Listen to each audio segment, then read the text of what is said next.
은혜로 사는 삶 그 첫 번째 말씀 전하도록 하겠습니다. 사람의 근본은 선할까요? 아니면 악할까요?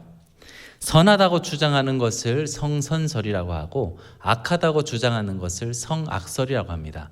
그런데 이도 저도 아니고 그 태어나는 상황과 배경과 환경에 따라 그 모든 성격이 달라진다라고 주장하는 것을 백지설이라고 하는데요. 저는 처음에 이 백지설에 동조하던 사람이었습니다. 왜냐하면 이제 토의를 하고 논의를 하다 보면 가장 빠져나가기 쉬운 게 백지설이더라고요. 교인이다 보니까 성악설, 성선설 사이에 끼어가지고 참 애매한 입장이 될 때가 있었습니다. 그래서 저는 빠져나가기 쉬운 이 백지설을 택했는데요. 그러다가 살다 보면서 느껴지는 것이 성선설은 아닌 것 같다. 사람이 근본이 착하진 않은 것 같다라는 생각이 들어서 성선설은 빼고, 그리고 또 살다 보니까 백지설도 아닌 것 같다. 저 인간이 처음 날 때 하나님이 저렇게 그리셨을까. 그러고 보니까 백지설도 아닌 것 같고, 그럼 남은 건 하나죠. 성악설. 인간은 악하다라는 쪽으로 기울어지게 되었습니다. 그러면서 아이를 낳고 아이를 키우다 보면서 점점 아이들을 가까이 하게 될 기회가 많았습니다. 그런데 그 아이들을 바라보면서 저희 아들에게 참 미안한 말이지만 아이를 보면서 성악설이 확실하다라는 생각을 하게 되었습니다. 가르쳐주지 않은 행동들을 하면서 자기 이익 채우는 것, 유독 우리 아들만 그런가 유심히 보니까 아니더라고요. 그래서 다 우리가 그렇게 컸구나라는 생각을 하면서 성악설이 맞다라는 생각을 하게 되었습니다. 가르쳐주지 않아도 존재 자체에 내재된 그 성질은 선하지 않더라는 겁니다.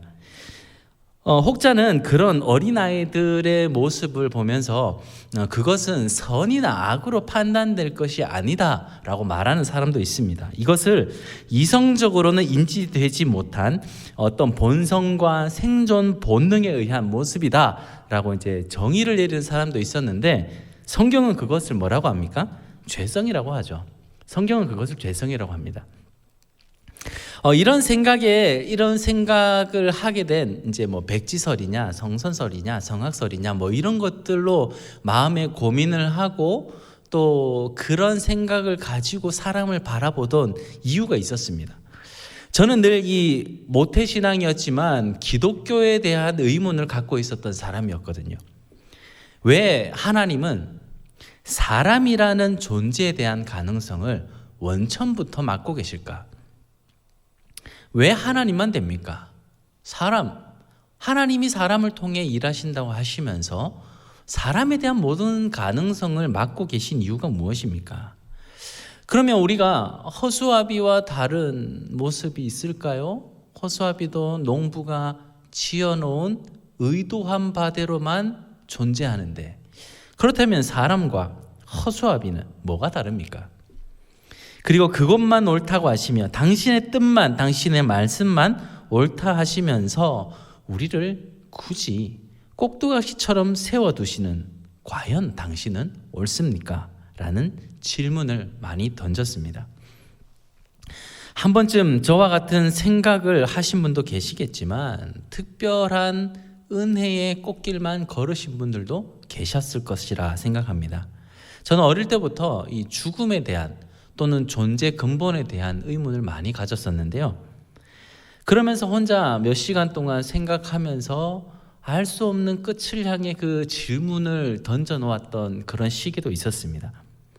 그런 저의 질문을 들은 선생님과 질문을 들은 친구들은 쟤 굉장히 독특한 아이야 라고 그냥 그렇게 치부하기도 했는데, 저는 늘 이 기독교 신앙, 믿음, 하나님에 대해서 왜라는 질문을 하고 엉뚱한 질문을 하기를 곧잘 했습니다. 그러다 보니까 어느 순간 제가 들어가는 그 반은 선생님들이 항상 싫어하시더라고요. 저를 피하는 것 같은 그런 느낌을 많이 받았습니다.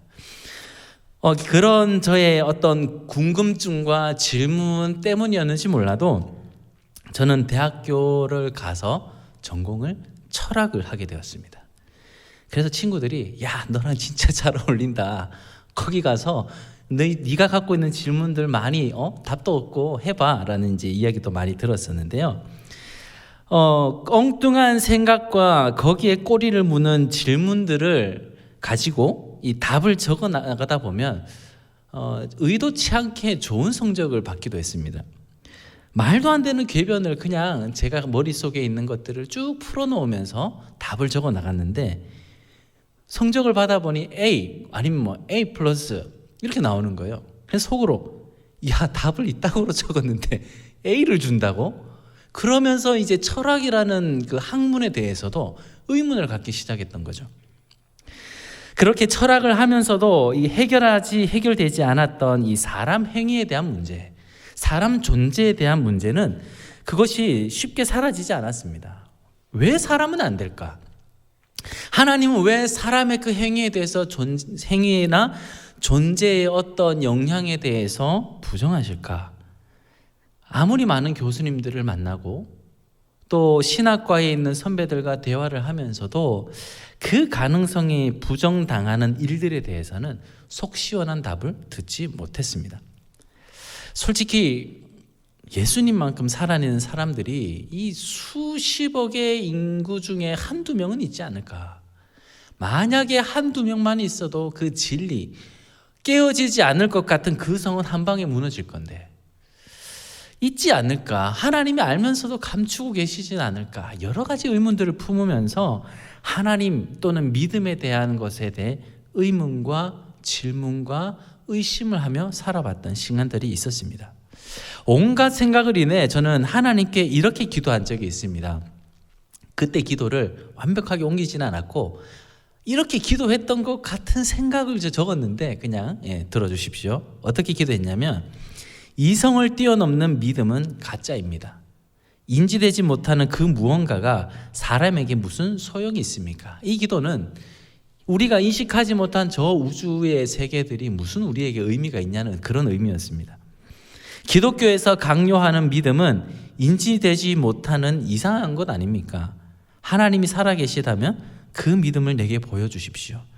이성을 부정하고 믿으라고 말하는 그 믿음이라는 허상의 말도 안 되는 것을 제게 보여주십시오 라고 기도한 적이 있었습니다. 그러니까 저는 근본적으로 하나님에 대한 존재나 믿음에 대한 것을 부정했던 것이죠. 그렇다고 뭐 교회에 찾아가서 어떤 질문을 하면 그 누가 속 시원하게 대답해 주지도 않았습니다. 이 말은 목사님들이 능력이 없거나 교역자가 능력이 없거나 선생님의 능력이 없는 것이 아니라 제가 원하는 답을 듣고 싶었는데 그 답을 듣지 못했다는 뜻입니다. 게다가 이 인본주의로 똘똘 뭉친 철학이라는 무기까지 지니고 있었으니까 당연히 해결이 안 되죠. 접근 방법이 다르니까요. 그러면서 옳은 일을 한다면 남의 실수를 곧잘 꺼내요. 네가 믿는 사람인데 네가 교회를 몇 년을 다녔는데 그렇게 살면 되냐라고 무참히 그의 어떤 행실들을 썰어버리기도 했습니다. 그렇게 거의 바울처럼 기독교에 대해 비판적이고 또 기독교에서 말하는 믿음을 인본주의로 풀어보려는 모든 시도는 저에게 해결할 수 없는 숙제였습니다. 교회는 왜 가야 합니까? 교회에 있는 사람들이 믿는다 하면서도 앞뒤 다른 행동을 하고 상처 주기 일쑤고 담배 피고 술 마시고 거짓말하고 또 그런 불륜이라는 이야기도 들으면서 어린 시절에 젊은 청년의 시절 예수 그리스도로 불타올라야 할 그 시절에 의심과 비판 어린 눈으로 교회와 교회에 다니는 성도들을 바라보았던 그때 저의 청년 시절 제가 내뱉은 말은 한겨울에 옷깃을 스며들어 추위와 얼음과 같은 아픔을 주는 칼바람과 같은 말들 뿐이었습니다. 자, 이제 이 다음 내용이 궁금하시죠? 그렇게 살아왔던 사람이 어떻게 이렇게 강단에 서서 말씀을 전하고 있냐? 어떻게 이 문제를 풀어냈느냐? 별거 없습니다. 이 뒷내용이 아주 궁금하시겠지만 정말 별거 없습니다. 저도 이 성 어거스틴처럼 로마서 13장의 내용을 읽고 회심했다든지 어떤 훌륭한 사람의 이야기를 듣고 제 인생이 갑자기 변했다든지 이런 막 로맨틱하거나 드라마틱하거나 막 그런 게 있으면 너무나 좋았을 건데, 그런 게 있으면 제가 어느 교회를 가든 막 설교에 써먹어서 사람들의 눈시울을 적시는 그런 이야기를 할 건데, 절대로 저에게는 그런 일은 일어나지 않았습니다. 그냥 어느 날 갑자기 성경이 믿어지기 시작했습니다. 그래서 믿었습니다. 끝이에요. 말씀이 믿어지기 시작하니까 그냥 믿어지더라고요. 예수 그리스도가 하나님의 아들이심이 믿어졌습니다. 그냥 그렇게 믿어졌습니다. 뭔가 굉장히 기대한 눈빛으로 저를 보고 계시지만 허무하시죠? 앞에 저런 못난이 같은 삶이 있었다면 그에 맞는 상황이 있고 뭔가 영화 같은 이야기가 있어야 하는데 없습니다. 그런데 저는 이 믿어진 것보다 더 놀라웠던 것이 저의 삶이었습니다. 그렇게 진리를 찾겠다며 동서양의 학자들을 막론하고 그렇게 다니면서 예수 존재에 대한 그 존재를 부인해보고, 교회가 이야기하고 성경이 말하는 예수를 부인해보고 믿음도 부인해보려고 애썼던 이성적, 인문학적, 인본주의적 시도가 어느 날 갑자기 부끄럽게 여겨지기 시작했습니다. 마치 아담과 하와가 하나님의 낯을 피해 숨어 들어간 것처럼 그분의 낯을 피해 숨어 다니기 시작했습니다.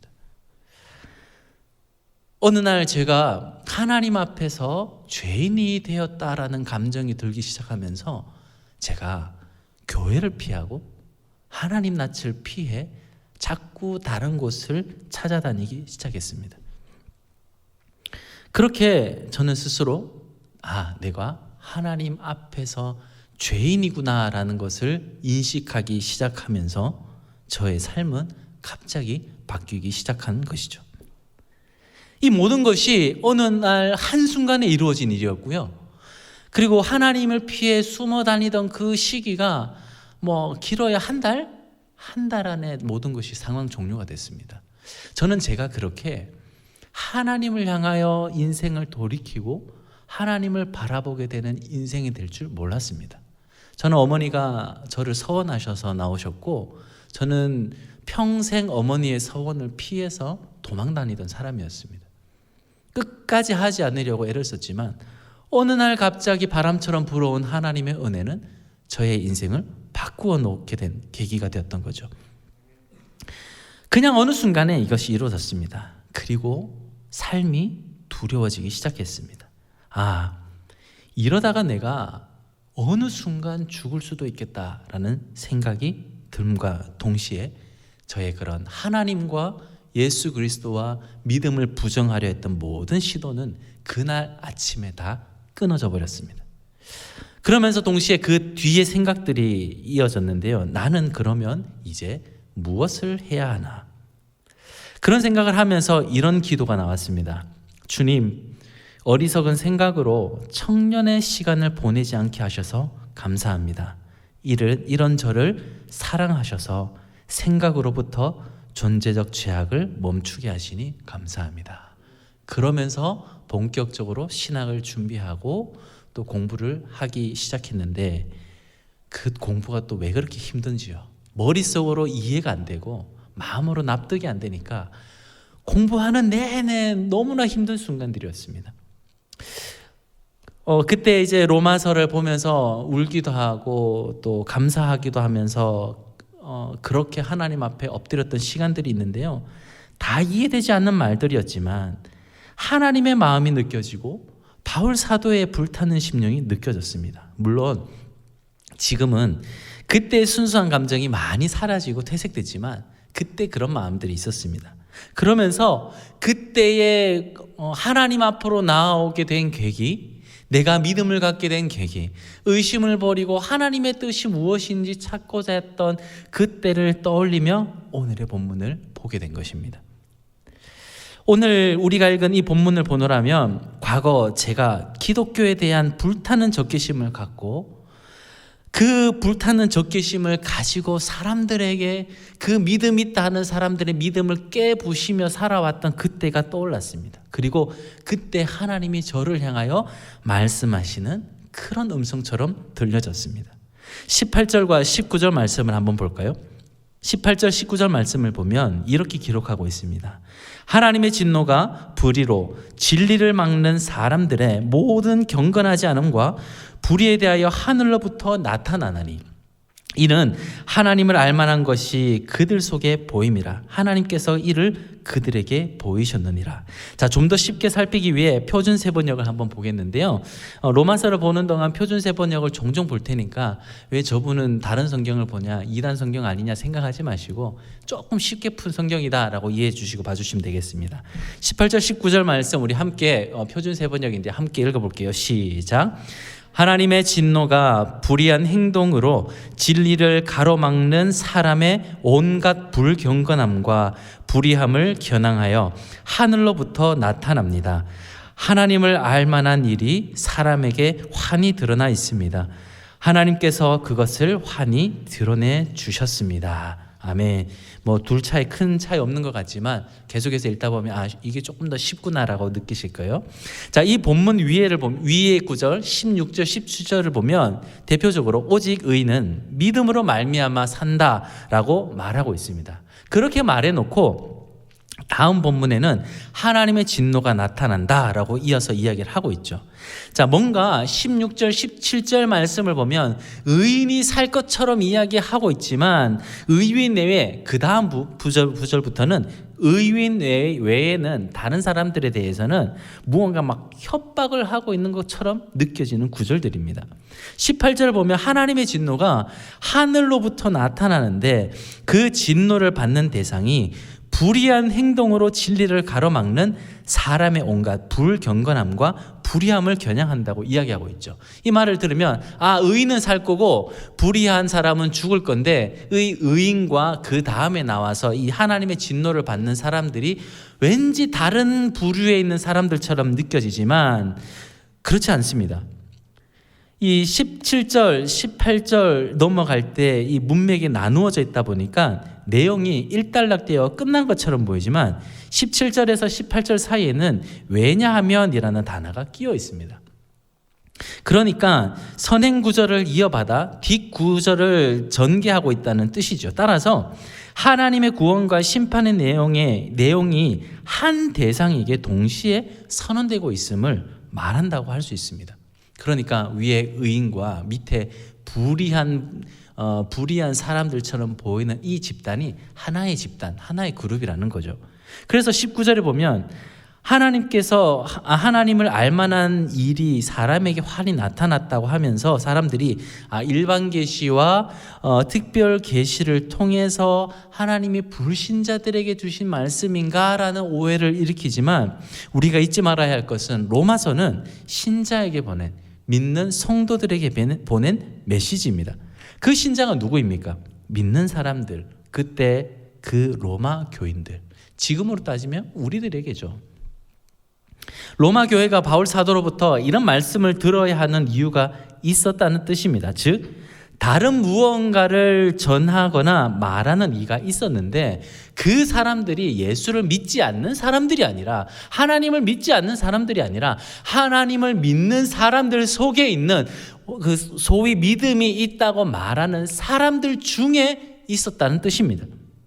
성경은 여러 차례에 걸쳐 이런 사람을 유대인이다 또는 바리새인이다 사두개인이다 이렇게 표현하고 있는데 여기에서는 아마 유대인을 가리키고 있는 것 같아요. 이 유대인이 또 어떤 사람이냐? 그 지역의 토박이와 같은 존재입니다. 오랫동안 유대교를 믿어오다가 예수를 알게 되었긴 하였으나 율법주의, 유대주의, 행위주의 이런 것들에서 완전히 벗어나지 못한 그런 사람들이었습니다. 선생 노릇하기 좋아하고 당과 팔을 만들어서 자기의 어떤 목소리를 그 교회에 내세우고 싶어하는 그런. 하지만 이 유대인이나 율법주의 학자들의 삶을 본다면 비난하기도 힘든 것이 그들의 삶은요 거룩과 경건 그 자체였습니다. 그 누가 이 사람들을 향하여서 어떤 행위나 삶에 대해 입을 댈 수 없을 만큼 그 사람들의 삶은 너무나 바르고 정직하고 모든 것에 합력하여 선을 이루는 것처럼 보이는 그런 사람들이었습니다. 그러니까 행위로는 문제 삼을 것이 하나도 없었으나 그들은 그래서 문제가 있다면 하나님의 의나 인간의 죄성을 간과하며 살았던 사람들입니다. 인간으로서는 경건 그 자체이죠. 그러나 제가 말씀드린 유대인의 거룩과 경건은 사람의 입장에서 거룩하고 경건할 뿐 하나님은 그들을 그렇게 여기지 않으시더라는 겁니다. 바울이 다메섹에서 예수를 만나기 전에 그의 삶을 보십시오. 바울은 아주 경건하고 삶이 타인의 모범이 되는 삶이었습니다. 그러나 그가 예수를 만나기 전 성도들을 잡아 죽이고 가두던 그런 행위, 그것도 그 나름의 입장에서는 경건하고 거룩한 삶이라고 할 수 있죠. 또 이슬람을 보십시오.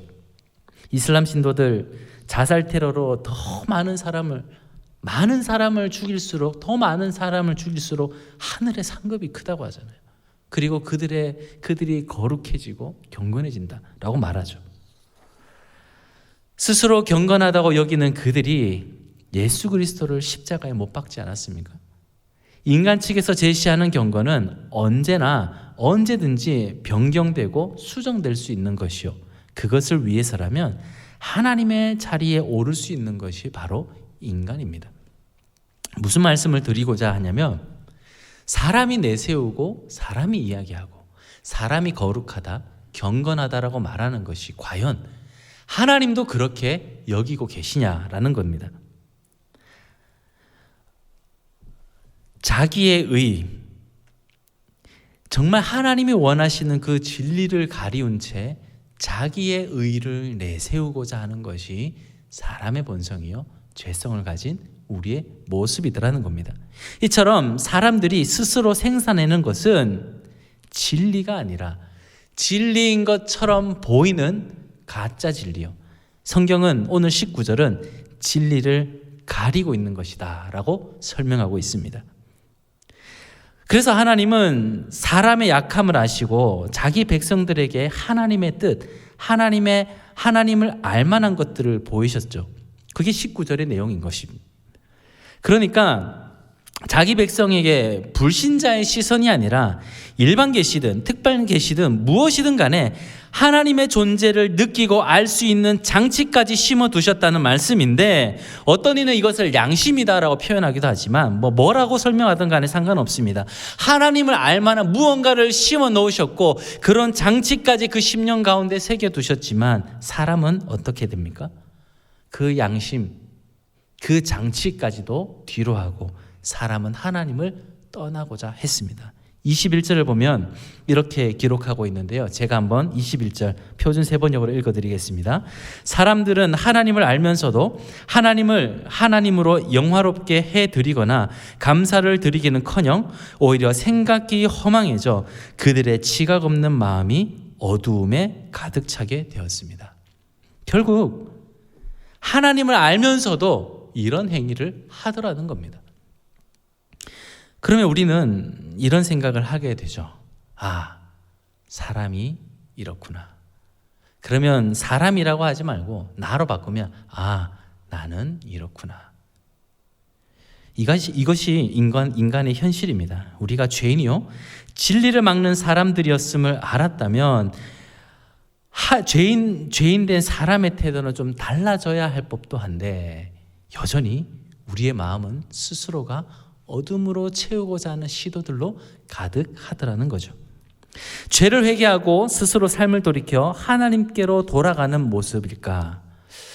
우리의 삶의 흔적들과 우리가 지내왔던 신앙의 족적들을 살펴보면 감사와 또 하나님 앞에 은혜로운 고백보다 원망 혹은 하나님의 어떤 내 인생의 문제가 해결되어지지 않음으로 인한 의구심이 더 많지 않던가요?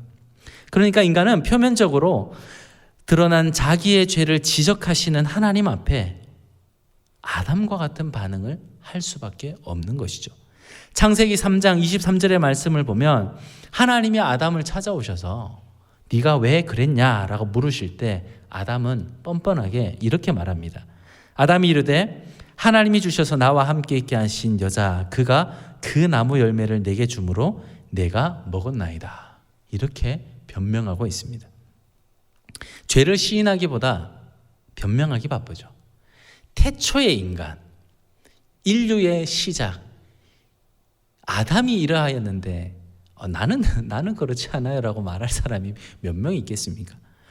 우리가 18절, 19절만 보고 또 21절까지만 보았지만 이 속에서 우리는 분명히 알 수 있는 것은 우리의 죄성이 너무나 크더라는 겁니다. 감추어 놓고 싶어도 문득문득 드러나는 그 죄성. 나는 아닌 것처럼 살아가고 있지만, 나는 아닌 것처럼 사람들에게 포장하고 있지만 여전히 하나님은 그 죄성을 꺼내놓고 그거 아니야, 너 그거 아니야, 너의 거룩과 너의 경건은 가짜야라고 우리에게 폭로해 놓으면서 그것을 우리에게 꺼내놓고 계시다는 겁니다. 왜 이 말을 하고 있냐? 오늘 은혜로 사는 삶에 대해서 이야기하면서 왜 이렇게 불편하고 듣고 싶지 않은 행복한 꽃길에 대한 방향만 제시해도 부족한 이 시간에 굳이 꺼내놓고 우리가 죄인이다, 우리는 죄인이다, 그래도 죄인이다 라고 말하고 있는 이 사도 바울의 이야기를 이렇게 길게까지 하는 이유는 무엇입니까? 은혜를 알기 위해서는 먼저 우리의 죄악, 우리의 죄인된 현실을 자각하는 것이 필요하기 때문입니다. 향후 로마서 설교의 연장선에서 내년까지 봤을 때 3장까지 볼 수 있을지 모르지만 3장 19절에 가면 이런 내용이 나오는데요. 우리가 먼 미래에 언제가 될지 모르겠지만 3장 19절의 이 내용이 우리에게 어떤 결과로 주어지는지, 사실 여기까지가 서론이거든요. 이 내용을 우리가 보게 될 그날을 생각하면서 한번 읽어보았으면 좋겠습니다. 19절 말씀 우리 함께 읽겠습니다. 시작. 우리가 알거니와 물은 율법이 말하는 바는 율법 아래에 있는 자들에게 말하는 것이니 이는 모든 입을 막고 온 세상으로 하나님의 심판 아래에 있게 하려 함이라. 아멘. 결국 무슨 말이냐? 온 세상으로 하나님의 심판 아래에 있게 하려 함이라. 우리가 예수를 믿고 살아가면서 문득문득 받은 그 은혜와 감사의 제목들이 있을 때마다 나는 마치 특별한 존재여서 여기 있다가 여기로 옮겨진 특별한 사람으로 여겨질 수 있으나 아니라는 거죠. 내가 여기 있으니까 반대쪽에 있는 사람을 향하여서 뭔가 동정이나 연민의 시선을 날리면서 야, 너는 거기 있지, 나는 여기 왔어, 나는 이렇게 구원받아서 난 좋은 데 갈 거야 라고 말하는 사람의 입장처럼 여겨질 수 있으나 그렇지 않더라는 거예요. 모두가 하나님의 심판 아래 거하면서 그저 아무 말 없이 건져주심에 대하여 감사와 영광을 올려드리는 것 외에는 아무것도 자랑할 수 없게 만들어버리는 하나님의 그 심판, 하나님의 역사하심이 모든 인류에게 있다라는 것을 이야기하면서 인간의 모든 가능성을 막아버리고 계신 겁니다. 너희는 할 수 없어. 너희가 할 수 있다고 말하는 것들 내가 다 꺾어버릴 거야. 너희가 스스로 의롭다고 여기는 것들 내가 다 부정하고 너는 스스로 하나님 앞에 내 앞에 서서 주님 그저 은혜로 내가 아버지 앞에 섰음을 고백합니다. 나는 아무 말도 할 수 없고 나는 그 은혜 앞에 구원해 주심에 묵묵히 감사하며 나아갈 수밖에 없음을 고백합니다 라고 만드시겠다는 하나님의 의지입니다. 저는 말씀을 준비하면서 이런 고백을 하게 됐습니다. 지금 우리가 코로나 시대를 살아가고 있잖아요. 우리가 이런 이야기를 많이 합니다. 너무나 편한 시대를 살아간다. 예수 믿기 너무 편하다. 온라인도 오프라인도 언제든지 유튜브만 들어가면 쏟아지는 하나님 말씀 앞에 굳이 교회 가지 않아도 내 믿음 지킬 수 있다라고 말하는 아주 편안한 시대를 살아가고 있잖아요. 그런 우리가 이 시대를 평가하는 그런 상황 속에 저는 하나님 앞에 이런 회개를 하였습니다. 한번 읽어드리겠습니다. 맞습니다, 주님. 코로나로 인해 벌어지고 있는 상황이 너무나 달콤합니다. 과거 겪어왔던 바쁜 일상으로 돌아가기 싫을 만큼 행복감을 줍니다. 무섭다, 두렵다는 이유로 자꾸만 현실에서 도피하게 만들고 안주하게 됩니다. 지금 이 코로나 시기가 너무나 좋사오니 장막셋을 짓고 이 시기에 머물고 싶습니다. 죄 아래 게으름과 나태함 아래 있으니 어찌나 편한지요. 이런 저의 모습을 용서하여 주시고 다시 부르심에 합당하게 서기 위해 나에게 은혜를 베풀어 주시옵소서. 스스로 흐르는 세월에 안주하지 않고 몸부림치게 하셔서 번데기로 굳어버리지 않고 힘들어도 그 고치를 뚫고 나와 나비가 되어 하나님 보여주신 세상을 누리게 하옵소서 라고 주님 앞에 고백하며 회개하였습니다. 마치 모든 것을 이룬 줄 알고 방심하며 살아온 시간이 떠올랐습니다. 그러면서 그냥 내버려두면, 하나님을 의지하지 않으면 그 누구도 예외 없이 심판대에 서게 됨을 다시 떠올리게 되었습니다. 우리는 지금 너무나 편하고 살기 좋은 시대를 살고 있습니다. 교회에서 부르지도 않고 저녁 늦게까지 우리를 잡아두지도 않습니다. 조금만 나를 안달복달하면 코로나 때문에 라고 핑계대기도 너무나 좋습니다. 하기 싫은 것은 코로나 핑계를 대면 되고 불편한 것도 코로나 핑계를 대면 됩니다. 이렇게 신앙생활로 인한 바쁨과 복잡함이 없어지고 나를 위해 쓰는 시간들이 많아지면서 살포시 내리는 죄의 가랑비를 맞으며 영혼이 젖어가는지도 모르고 살고 있습니다. 그것이 지금 이 코로나 시대입니다. 귀찮아진 성령의 우산을 다 내던져버리고 이 정도쯤이야 하며 내리는 죄의 단비를 그대로 맞고 있지는 않습니까? 괜찮다고 말하는 세상에 한눈 팔리고 편안함에 물들어 흐르는 세월에 나를 맡기고 싶은 그런 삶을 살고 있지는 않습니까? 죄는 우리가 죄인이 아니다라고 가르칩니다.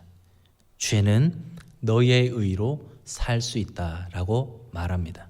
죄는 하나님을 향하여 내 열정을 쏟아내었던 그때가 불편하지 않았냐라고 말하며 지금 편안, 이렇게 살아도 된다라고 우리를 유혹하고 있습니다. 그 속에서 죄의 심각성을 자각하지 못하고 우리의 현주소를 알지 못한 채 어쩌면 스스로 나의 의로움과 시대적 핑계를 앞세우며 하나님의 은혜를 저버리고 있지 않은지 우리는 살펴야 할 것입니다. 위에서도 말씀드렸듯 우리는 하나님의 은혜 없이는 살 수 없는 자입니다. 사람은 도무지 할 수 없는 것입니다. 고작 사람이 한다는 것이 이 세상에 젖어버리거나 나의 교만에 젖어버리거나 고귀한 인간에 의해 젖어버리거나 아니면 그것을 알기에 나를 하나님으로 만들어 버리거나, 인간의 끝은 하나님의 저주이나 하나님의 끝은 구원입니다. 은혜로 산다는 것은 하나님의 의를 붙잡고 나의 가능성을 잘라내며 야곱이 야복 강가에서 자기는 죽고 하나님에 대해 살아난 이후에 이스라엘이 되는 것입니다. 세상이 얼마나 더럽고 추한지 그보다 나의 실체를 발견하면서 이렇게 추한 죄인이었던 나를 깨달으며 더더욱 하나님의 은혜만 붙들겠노라 고백하는 것입니다. 하나님의 진노는 늘 우리를 향해 있습니다. 그러나 그것은 죽이기 위함이 아닌 살리기 위함입니다. 나의 은혜로 살라고 세상으로 가지 말라고 나만 바라보라고 하십니다. 이것을 믿고 주도권을 내어드릴 때 우리의 삶은 은혜의 삶이 되는 줄 믿으시기를 소망합니다. 사랑하는 성도 여러분, 잊지 마십시오. 우리가 어떻게 구원을 받았는지, 과거 나는 어떤 존재였는지, 아니 지금을 살아가는, 오늘을 살아가는 나는 어떤 존재인지, 오늘도 하나님의 은혜가 임하여 나를 발견하고 돌이키며 하나님의 은혜 속에서 나 자신은 부정됨을 깨닫고 오직 그리스도의 은혜가, 하나님의 은혜가 필요함을 깨닫는 저와 여러분 되시기를 주님의 이름으로 축원합니다.